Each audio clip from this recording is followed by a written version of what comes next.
Hi there, this video is aimed at those of you who are unable to attend this summer's in-person college application workshops.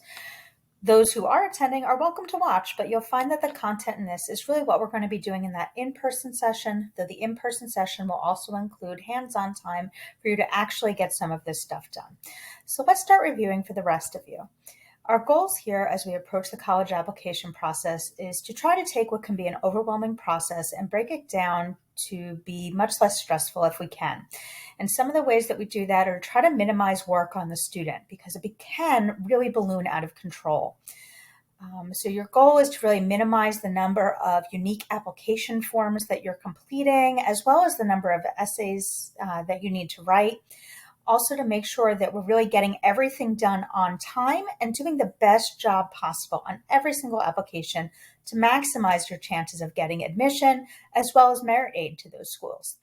The best way to do this is to really make sure you're applying to a manageable, balanced list of schools. That can go a really long way to keeping this process as lower stress as possible. So the first thing I really recommend that students do before they jump into the application process is to take a little bit of time to get organized. And parents, this is a place that you can assist, though I'd really encourage you to have your child lead this process, but it's a good place to guide them. And the reason I want to see them really lead this process is because it is really good practice for them in terms of adulting skills that they're going to have to do on their own when they really get to college and at other phases in their life. So students, use the method of your choice to organize this type of data. I've given you kind of a template that you can utilize. It's called the College Application Tracker.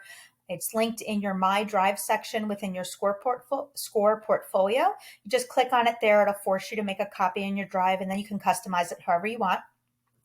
Your real goal is to check out each of the colleges that you're planning to apply to, go to their website, look for information for first-year students, and then something that says, like application requirements or application checklist.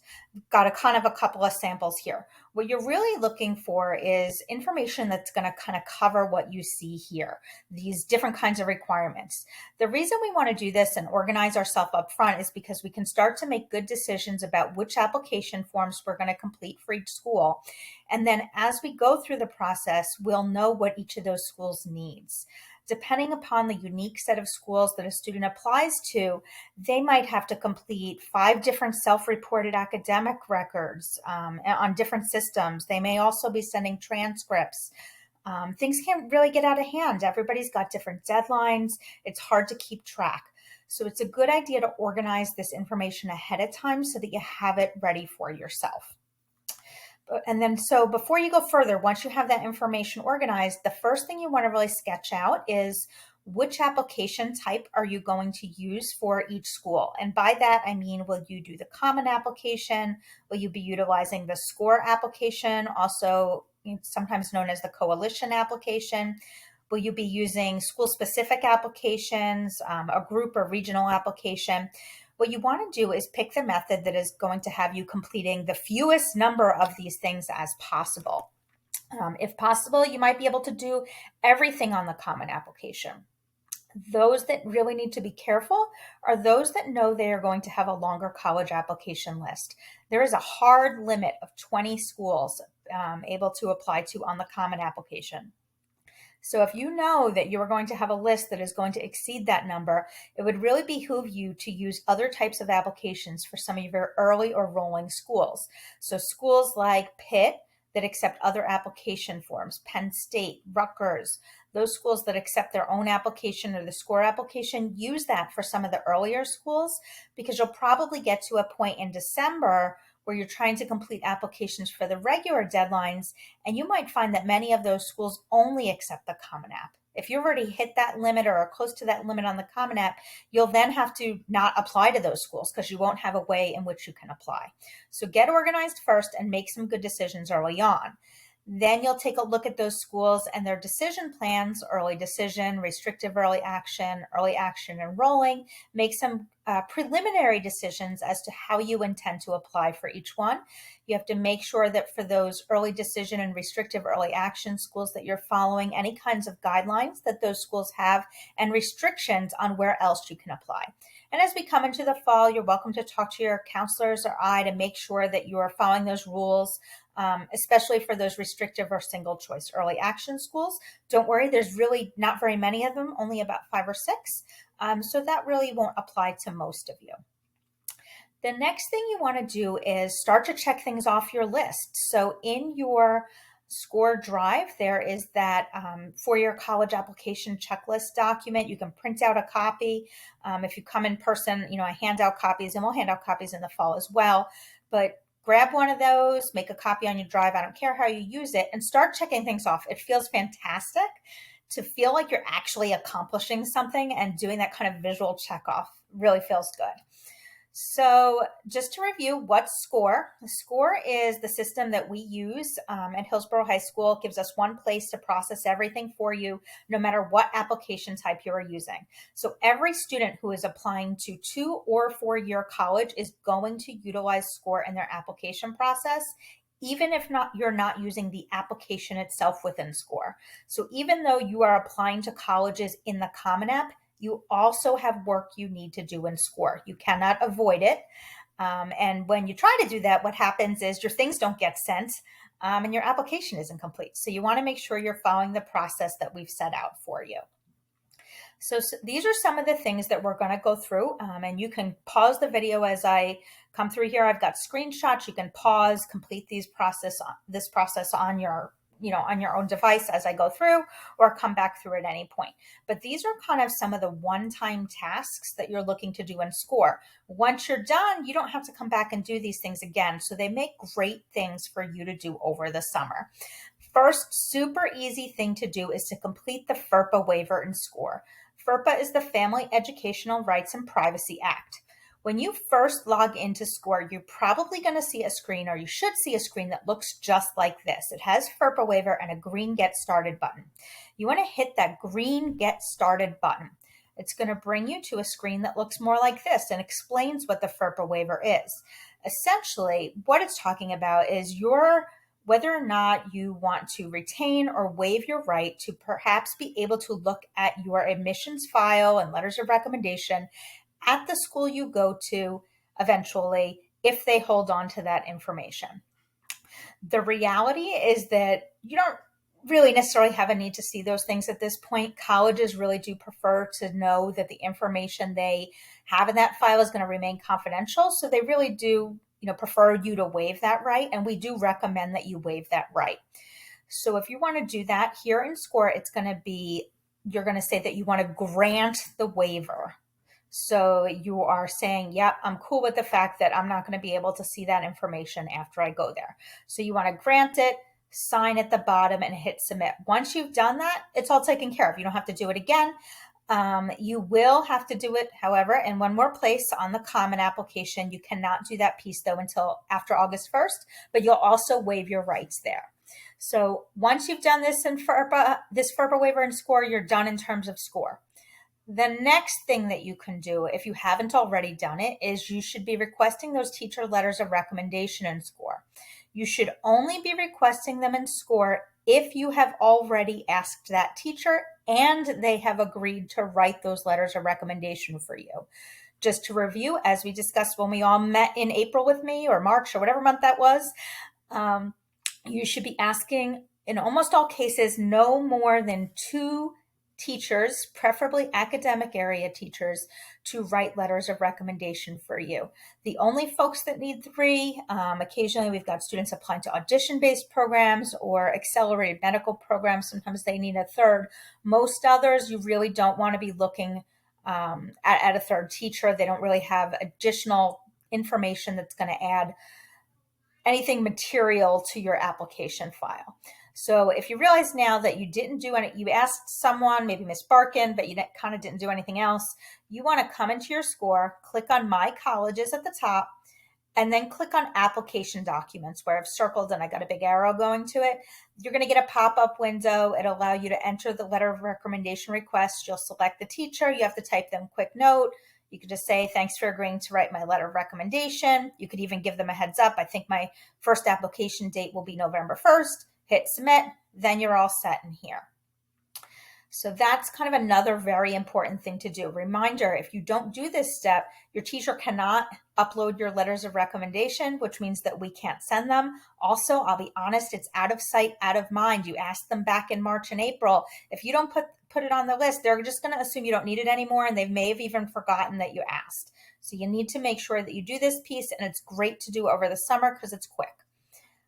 Other things to do over the summer are things that can help your counselor write their letter of recommendation. I'll be honest, your counselor's not writing your letter of recommendation over the summer. They don't get that many days to work, and those days are all taken up by scheduling tasks and new registration. So they're not writing letters. When are they going to start writing letters of recommendation? Typically, mid to late September is when they turn to be able to write letters of recommendation. They'll start with those that have earlier deadlines and who are submitting applications earlier, and then we'll roll through the process. In order for them to write those letters of recommendation, there's some stuff they need. Hopefully you've worked on this stuff. If not, it's a reminder. You need to do students, the student brag sheet, and parents or guardians, we'd love for you to do the parent point of view. You can find those here in SCOIR by clicking on the Me and then on Surveys. On the left side, students, you'll see Student Brag Sheet. Parents, the point of view can either be done in your student's account. It'll appear in that same list on the left side, or you can log into your own parent's account to complete that. We have no preference as to which one you do. Know that if you do it within the student account, the student can see what you've written. If you do it within the parent account, your student does not have access to that. And that may also be something that's important to you if perhaps you have a family that's split up and parents are no longer married. So think about that and do it whichever way you want. These are great things to get done over the summer with a goal of getting them done before the beginning of September, because then you've given your counselor the things that they need. Another thing your counselor needs, students, is to have a little bit more information about your activities. We have you do this right in SCOIR. Again, go to View Profile, click on Activities and Achievements. You follow the prompts and enter your information there. This is just going to your counselor. It's not something that is going into your application or anything like that. So you can go ahead and use that section. If you prefer, if you already have a resume, you can also send that along to your counselor. I find that the counselors really aren't picky about it. They just want the information. So do whatever is easiest for you. That is fine. Next up, we want to make sure that we're adding our colleges to SCOIR. So even though, again, you're applying outside of SCOIR, we need to make sure that the information about where we're applying is located in SCOIR. At this point, we're in July. I want to make sure that all the schools that you're interested in, that you're following them in there. So go ahead and do that. You are going to have to also put them on your applying list. When I did that this week, I found that while it would allow me to add them for the 23-24 cycle, it's really not quite ready for it. So it's probably best for you to wait until August 1st to start adding that, so you can make sure that you can answer all of the questions at that point. Right now, it's kind of an abridged version when you try to add them. So those are things that you're definitely going to have to do. I'd love to see most of the schools you're applying to on that applying list by the end of the summer, because it really helps your teachers to prioritize, as well as your counselors, to prioritize and make sure we're working first for those students who have October 15th deadlines. So when we want to move schools, we're here on My Colleges. All you have to do is you can drag and drop from the following column over to the applying column. You'll get a pop-up window and answer questions. You can also just hit Add a College at the top of the applying column. That works as well. Do whichever is best for you. Next, we've got a few other things outside of SCOIR that you can work on this summer. If you never requested those 2 teacher to counselor feedback forms from adults, either teachers that you are not using for letters of recommendation, coaches, mentors, advisors, things like that, now's the time to kind of catch up on that. You may or may not get an answer over the summer, and better way to do this could also be to go ahead and write that email in Google and then use the schedule send feature to schedule that email to go out for September 7th. Another option, set a reminder on your phone so that when we get back to school in the fall, it's something that you take care of right away in early September. Parents and guardians, when we get to August, you'll remember that before the student can get scheduling access, there's all those forms that come up in Genesis that you need to complete. There is going to be a different one this year for seniors only that includes transcript release permission. We want to see you grant permission for us to send this to colleges and scholarships. This makes it so that we don't have to come and ask you every time your kid wants to send out an application. So it just makes things a lot easier on both you and your student. If you're able to just kind of blanket waive everything up front, that form will come up in Genesis sometime in August. Also, for those of you who will be taking SAT or ACT exams in the fall, you want to make sure you register for those at some point this summer. Make sure you plan out that testing schedule, anything else that you're doing for during the fall. So now that we've done all those things, we've done a whole bunch of things in SCOIR. We've checked probably 5 or 6 things off of that application checklist. And now we can actually work on creating our application accounts. There are several different applications out there. I'm going to kind of go over the common application. Nearly all of our students applying to four-year colleges apply using the common application to a good portion of their schools. So that's why I kind of choose to go over this. What you want to do is to start with the common application, commonapp.org. When you're on there, you go ahead and click create account. Parents, this is something your student needs to be doing. This is not something for parents to be doing. And if your student's telling you that everyone's parents do that, I can absolutely positively tell you that is not the case. It is a very small minority of parents who are doing this for their students. And I find that often those students don't have the application results they're hoping for because students have a very different point of view in their application. So as you're doing this, students, you want to make sure you're using a personal email address. If you just realized that you oopsied and you already created one using your Hillsborough account, don't panic. Just go ahead, log in using that Hillsborough information, get into your Common App account. In the top right, you're going to see, I don't know if it's a little gear or if it says settings. It might depend on which version you're in, the app or the website, but you're going to click that and then there'll be an option for you to change your email. So then you can just change it to a personal email address. It's important that this is the personal email address because this is the application each of the and the email address each of the colleges are going to get, and it's how they're going to communicate with you through the whole process, including after you graduate, if that winds up being the place you go to. So you want to make sure that it's going to a personal, appropriate email address. Use one email address for everything related to college. It's important to know that the Common App itself closes from July 27th at 5 p.m. until August 1st. During that process, there's something called rollover. What happens is that all of the information that is on the Common App tab of the application that you complete before August 1st rolls over to the new application year. The information that's on the My Colleges tab, the only thing that will roll over is the list of schools itself that students have added. Anything that they've done on those tabs does not roll over, and that's because the schools change the contents of those tabs and that new information comes up on August 1st.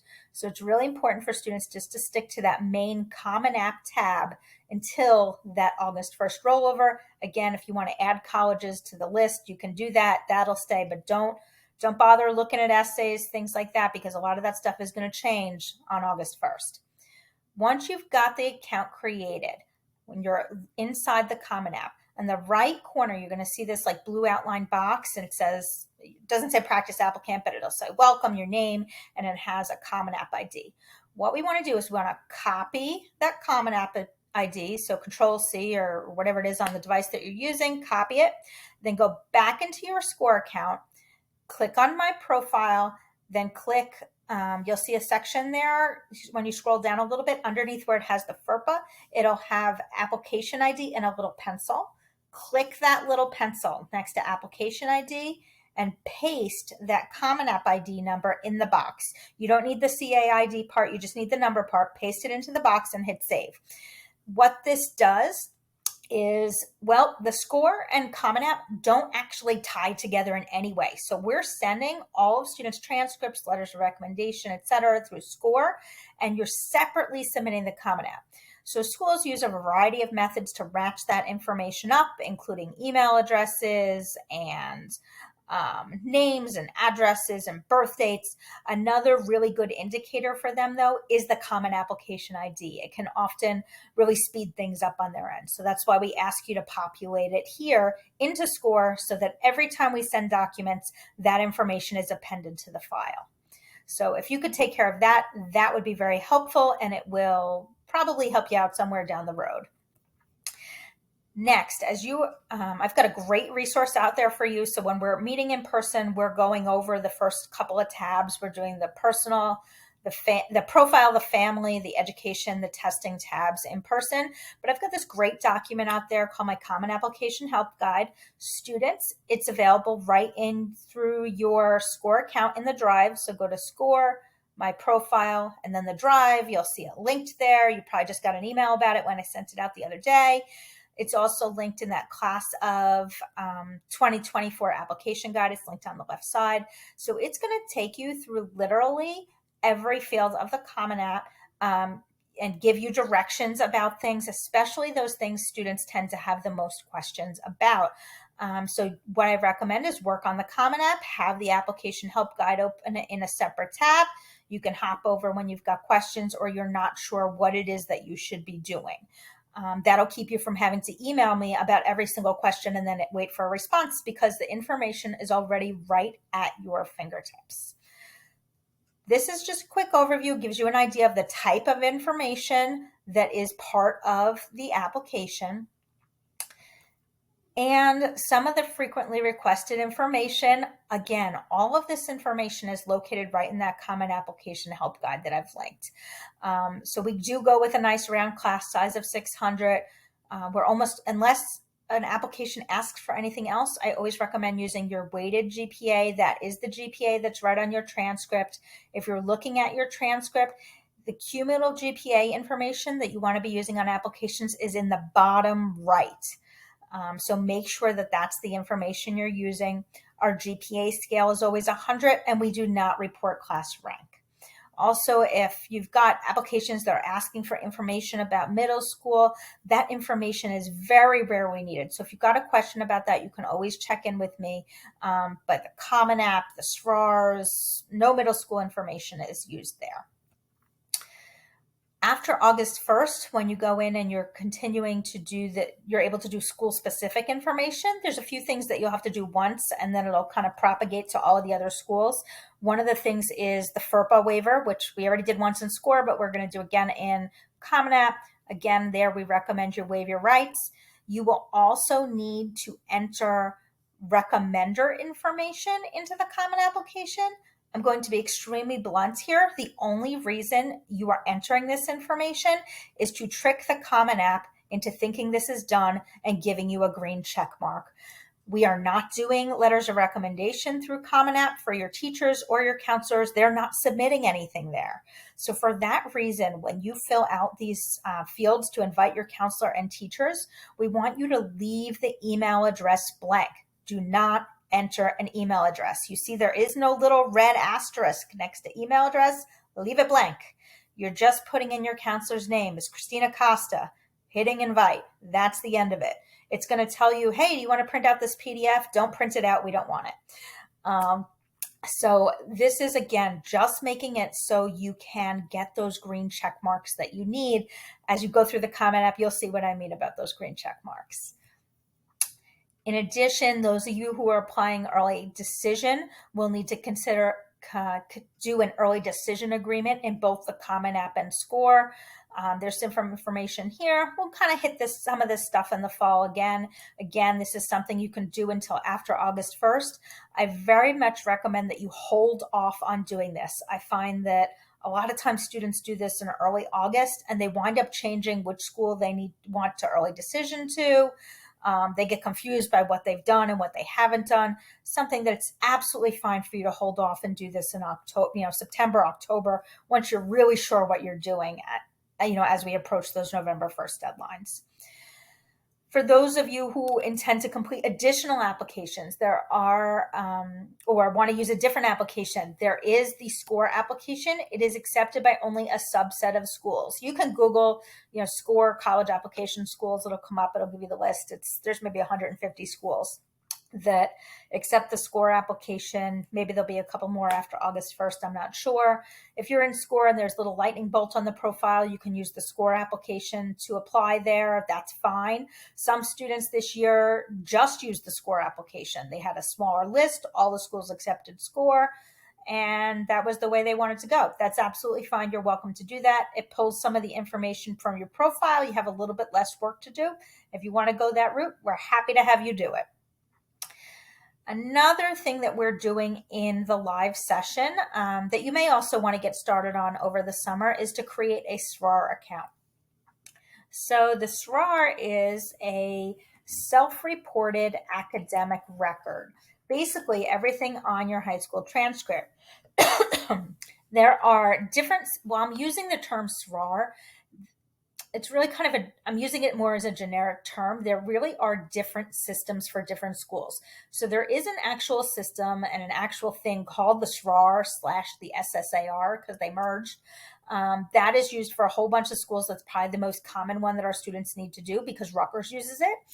There are, however, other schools that require different methods of you reporting your grades. So some schools, Purdue, University of Maryland, University of Southern California are three of the big ones. University of Washington use Common App courses and grades.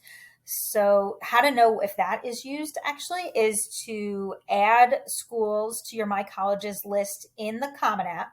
And then when you're on the Common App tab, you'll see courses and grades on the left, and it'll tell you if any of your schools require it. If they do, you'll have to do it for those schools. Many of you will get by without having to do Common App courses and grades. If you're applying with it from the SCOIR application, you might have schools that require you to do some grade reporting in there. There are also some school-specific systems. So, it is possible, depending on what a student is applying to, that they might have to do 3 or 4 of these different methods. It's not hard. It's time-consuming, and it's very rote. But it is something you can get started on. The one we're going over in the in-person session is really the SRAR / SSAR. As you can see, a lot of our very popular schools require this form, so it's a good one that we can kind of knock out early. Some of the most popular schools for our kids: Rutgers, Penn State, Pitt, UDEL, Virginia Tech, NYU. Montclair is going to start using it this year. Kane uses it, and Binghamton.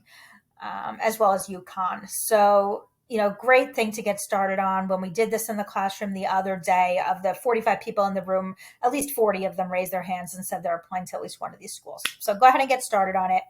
What you want to do is you can either Google SRAR, it's the top link that comes up, or you can go to srar.selfreportedtranscript.com. Some important things: you want to make sure you're using the same email that you used on your application. This is very, very important because that is how some of the schools are going to match your SRAR with your application file. Again, you want to make sure you're using your full name. Same thing on your application, always using our full legal names on these documents. Again, just like I had a common application help guide, we have a SRAR tips and hints document that tells you everything you need to do for every single field within the SRAR. So that helps to make sure that you really get things done correctly the first time. So I just want to give a quick example so you can just see the SRAR very quickly. So this is the generic SRAR system. It's blue and green on the top. Each of the schools that are a part of SRAR also have their own SRAR site, and it looks more or less like this, but the coloring is different. So the Rutgers one is all red, and it has a Rutgers logo up here, and then you see this familiar SRAR box here. The login information is all the same. They share the back-end information, but they each kind of have their own skin to the page. So you can really start from any of them. I find that a lot of students prefer to start using the generic one, so you can do that. I also think the Rutgers one is pretty easy to use. You can set up things like 2-factor authentication, but I'll be honest, I'm really kind of lazy and I haven't done it in a couple of years. So I always just hit remind me later. That's fine. So students, when you come in here, you'll be able to add individual schools. So I mentioned that the SRAR kind of shares all the back end information. However, that being said, there is still kind of a separate linking and submission process for each of the schools, even though most of the information is shared that you've put in there. So you can go ahead and try to add some of your schools here. And some of them you'll find will add easily, like the University of Pittsburgh and Rutgers. However, some of them, like when I pick Penn State, it'll bounce me over to the Penn State site and I'll have to log into my Penn State account. So it doesn't kind of, it's not totally seamless for all of the schools. It is a little bit confusing.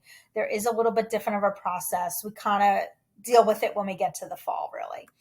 So you come in, you wind up beginning, you'll enter your school information. And if you use that tips and hints document, I tell you how to enter all of these different things. So I'm not going to go over all the details. You can follow directions from that document. You don't need to see me do that.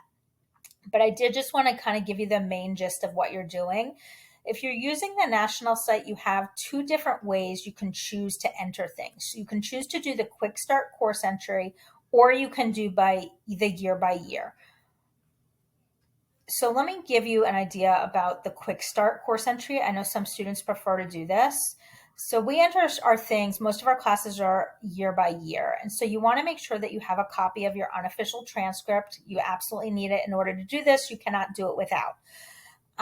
So what this view does is it puts kind of the most popular courses on here and allows you to enter most of the information about them all in one screen.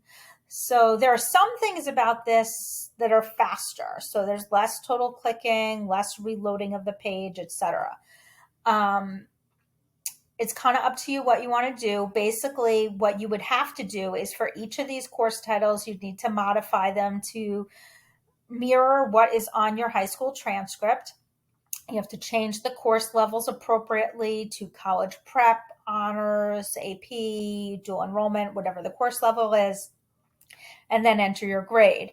If you didn't take a particular course, like we don't offer intro to science, so you'd all be unchecking that one. So you check it uncheck appropriately. But as you can see, the list is kind of brief and you may have taken other courses that are not listed here. So keep that in mind. So what you would do if you wanted to use this is get in as much as you can and then hit save courses at the end. I'm going to hit close window because it'll yell at me for not having done it. And then you would need to go into the individual year by year and add additional courses. The thing is, at the end of the day, you need to have every single one of those courses from your transcript reflected on this SRAR. So that includes PE, that includes Intro to Culinary, etc. As you saw, some of those things were not available on the Quick Start course entry. So you'd have to come into the year by year to enter them anyway. That being said, this is also a little bit clunky. So when I come in and I want to add my year by year courses, I would go ahead and pick a subject area, perhaps English. Then I have to pick that generic title, English 1. Let's say maybe I'm entering yearbook. I don't see it here. I would then hit other English. I would call it yearbook. I'd pick a level for yearbook. And then I have to come down in here and pick my grade. For all of the courses, you're going to have to change the units. That's something you also cannot do from the Quick Start course entry. And then you would hit save course and enter the next one.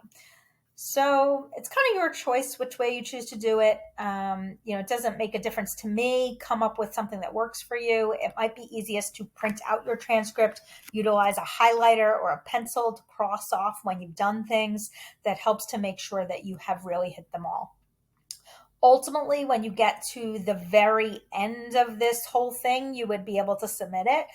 Over the summer, you really want to just work on getting in the grade 9, 10, and 11 courses. When we get to the end of August, you see your schedule for next year, maybe even mid-September, once you've really settled it and make sure you're not dropping anything or making any changes. You would come in, do the 12th grade courses, list what you're taking. All of the grades at that point go in as in progress for anything taken during your senior year. But I would probably really hold off unless I'm applying to, say Pittsburgh or something like that this month.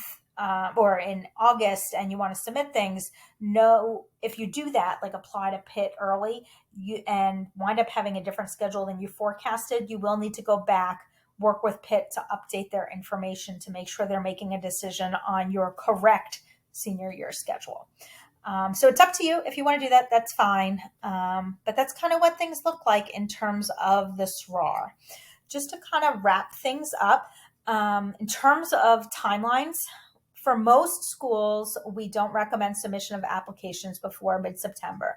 Yes, there are a few schools where students would like to submit them earlier, or perhaps it might be to their advantage to submit them earlier. Some of, like, University of Central Florida, Clemson, Pittsburgh, a couple other places, students, try to get those things submitted in August for a variety of reasons. All of those schools require self-reported records, and none of them really accept letters of recommendation anyway. So if you choose to do that, that's fine. Again, reminder that you will need to, and it'll be your responsibility for updating those schools if you make any schedule changes, and you should do that as soon as possible once you know about them. In terms of schools that require Hillsborough transcripts, letters of recommendation, we're not able to start sending those things out until at least late September at the earliest. Know that your materials may not be submitted until the deadline day, even if you submit your application earlier, and that's really okay. As long as you've communicated with us, followed our process and deadlines, we'll kind of go over a little bit more about the process, about those things in the beginning of the year. We don't miss deadlines. You got to trust that it's going to work for us, work for you. We send out a lot of materials, more than 4,000 applications a year. We don't miss deadlines, as long as you do what it is that you need to do. So just kind of looking forward a little bit as well, on the first day of school, the first evening, we have a virtual program for parents. Students are welcome to attend as well. This usually the first full week of school, second week of school, counselors are meeting in groups with their students, going over things again. They'll start individuals after that. At that point, we're kind of getting out of add-drop time frame about the third week of September. They'll do some individuals as necessary and by request with students as well. So that's kind of what that September time frame looks like. I do individuals meetings with students starting in the fall. I'll also do application essay reviews for students starting in the fall. And then I'll do after school kind of application help sessions with students throughout the fall as well. Just kind of some recommendations for getting through this. The biggest thing is use your time wisely. You got about 6 more weeks of this summer, 6-7 weeks. Use it. Take some of these things off your plate if you can. You'll be thankful later that you did. Can you get everything done in the fall? You can, but can you make the fall less stressful by getting some of it done now? Yeah, you can. And really make sure you're following directions. It's not the place to forge your own path trying to do this process. We're trying to get almost 500 students through an application process. And this is really what's going to work for you and us to make sure that we get everybody's stuff out on time. Throughout the summer, I check email semi-regularly. I try to, set specific times that I work on getting back to students. I don't really have availability for individual appointments until maybe the end of August. It really kind of depends on whether or not I have additional summer days left at that point in time. But there are a lot of online resources. I will write back to you by email. You may not get a response same day, but probably within a few days I'll get back to you. As well. And there's a bunch of resources that will help you too. So I hope this has been helpful, and I look forward to working with you, class of 2024.